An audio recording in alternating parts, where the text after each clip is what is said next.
come down to Final Jeopardy. It's anyone's game as you get to deal with historic TV. We'll return with a clue in a moment. Oh boy, pretty exciting game we got going on here tonight, huh? Welcome to the Final Wager. I'm Keith Williams, and first of all, it seems like Alex is in a real Italian mood tonight. Going to the Italian Navy or whatever for Stew's interview segment, and then apparently thinking that Malavika is an Italian name because it sounded like every time he said it, he would go, Malavika. Prego. Buongiorno. Mi scusi.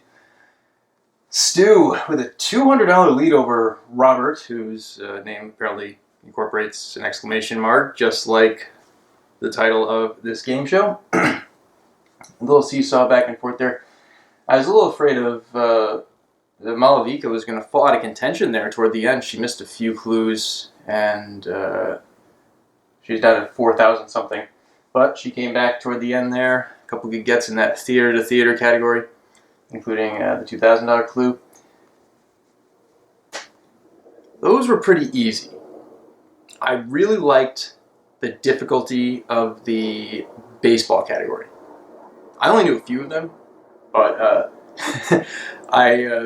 I make this mistake so often. I eat sometimes during the show, and I was eating some French fries that I ordered when Robert said Yogi Berra, and there are a few times when I wish I had a roommate, and that was almost one of them because I almost started choking.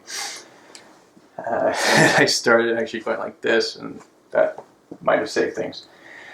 Okay, so pretty easy here. Stu's just got to wager basically everything. 14-4. If he's trying to do up with 400, I'm not going to worry about that too much. If Malavika doubles up, she's going to have 16-4, so that's going to be 1,800 out of Robert. And I guess if Stu wants to go for it, he can go for 1,600. Not a big fan of that wager, but we'll get to it. If Robert's wrong, actually, as Malavika, first of all, I'm capping my wager at 7,800. I'm going to skip around here because there's not too much in terms of mind games. I would aim to cover a zero wager by both of the gentlemen, so that's going to be. No, I would just wager 7,800, to be honest, 7,799. But at the very least, I'd go for 15,000 just in case Stu goes for 199. So let's say bare minimum for Malavika is going to be 6,800. So she's got actually a pretty tight range there. Robert on the downside would want to stay above Malavika, force her to get it right.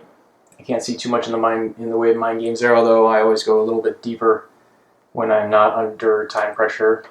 And kind of force myself into that, talking a little bit too much, but hey, I'm here to entertain, and sometimes I succeed. So here's hoping Stu is 14,401. I'm gonna put Robert at 5,000, and I hope Malavika goes big, but not too big. Leave at least 400. Alright, historic TV, not one of my favorite categories, but let's play. TV is the category, and this is the clue. An authentic Bell H-13 Sioux Air ambulance was used in the opening credits. I mean, it's gotta be MASH, right? Players, good luck. Was used, so I think it's 3 asterisks. Pretty sure they're just separating. Your ambulance. Gotta be a helicopter, so I've actually never seen MASH, but I know it's about the Korean War. It's about is it Army doctors, some sort of medical assistance. I can't remember what MASH stands for. Yeah, I'm guessing all 3 got this one. What is MASH during the Korean War? You were correct, and your wager. Okay, good. You were in the lead as we go to Robert Wood, shaking his head because he picked the wrong show. Emergency idea. That's too bad. It'll cost you $14,500. That takes you down to $100. Now we come to our champion. He is a Navy helicopter pilot. And he came up with a correct response. And did he risk enough to remain champ? Oh my gosh, yes he did. That's funny because I didn't even put that together until Alex mentioned it. I was a little lost in my own thoughts, but congratulations to Stew. And another multi-day champion in a row. Well, I guess before that we had a few one-timers before Kelly Bales. So, good wager Malavika, good wager Stew, not a good wager Robert, because if Stew gets it wrong, he's got $3.99, so that doesn't put him in contention, so that's going to get a red grade. Had some notes tonight. I already mentioned the Yogi Bear thing. Oh, I want to say that Johnny Gilbert never gets enough credit for what he does. I mean, he does a great job introducing people. He also does a great job. If you've ever been to a taping, he's the guy who warms up the audience. Usually they'll have a stand-up comic or something, but Johnny is just total pro. He's been doing this for, 6 or 7 decades now, just being on TV. But I don't think he's ever messed up a name in the introduction credits. He will go, see what I said about eating food? He will go back to the player right before they go on and say, it's, I don't know, Vanita Kalasanath, right? Something like that, and he'll get it over and over until he is sure he has it right, and he just nails it, like he did with Malavika's name tonight. I assume she can be the judge of that. But it sounded really good to me. It sounded really smooth. I wonder how he'd handle that really long Welsh town name that was making news last year.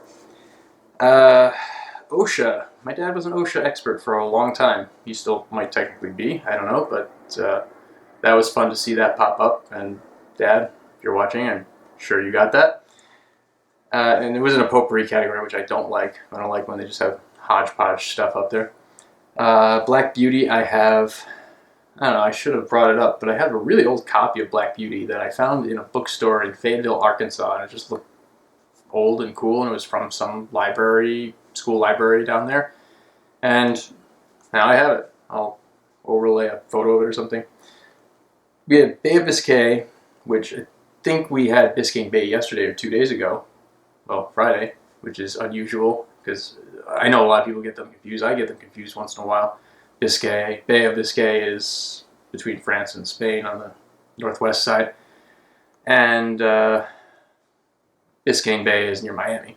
And then we had Gulf of Bothnia, which was a triple stumper, is one of my favorites, just because it sounds like Bosnia with a lisp. Politician Clue, Alex really doesn't hold back. Good thing that didn't show up during Power Players Week. Actually, that would have been kind of funny if that had shown up during Power Players Week. And finally, in helping some of the kids I work with study for their exams, which are this week, and for which I'm very overwhelmed with things. They're going over Elie Wiesel's Night, and and one of them said, "Well, yeah, after the war, Elie Wiesel became a Nazi hunter, right?" I was like, "No, I think that's someone with a slightly longer name. I couldn't remember exactly if it was Wiesenthaler or Wiesenthal, but kudos to Malavika for getting that one tonight." And that's all I got. My DVR is about to cut off because the intro to Wheel is coming on, so that means I've talked long enough. And we'll see if Stew can make it a third tomorrow. And I hope you'll join me then, right here on The Final Wager.